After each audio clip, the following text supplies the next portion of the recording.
पर्यावरण दिनाच्या निमित्तानं मलकापूर नगर परिषदेच्या वतीनं सायकल रॅलीचं आयोजन करण्यात आलं। अतिशय यशस्वी प्रतिसाद या रॅलीला मिळाला।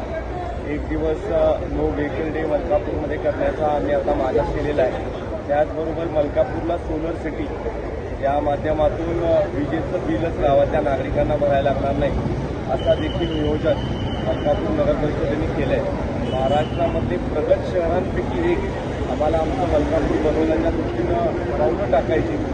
खऱ्या अर्थानं अशा उपक्रमांच्या माध्यमातून देशामध्ये पंतप्रधान साहेबांनी जी मागणी केलेली आहे त्या मागणीला अनुसरून एक चांगलं इनिशिएटिव्ह गावातल्या नागरिकांनी घेतलेलं आहे। मला निश्चित वाटतं की जास्तीत जास्त लोक हे सायकलचा वापर करतील, इंधनाची बचत करतील आणि आपल्या देशावर जे एक मोठं संकट दुःखजनक स्थितीमुळे निर्माण झालेलं आहे त्या संकटामधून देशाला बाहेर काढण्यासाठी आपलं योगदान प्रत्येक देशामधला नागरिक देईल। त्याच्यासाठी मलकापूरकरांचं आणि मलकापूर शहराच्या लगतच्या लोकांचं देखील एक प्रकारचं पाऊल असेल असं मला वाटतं।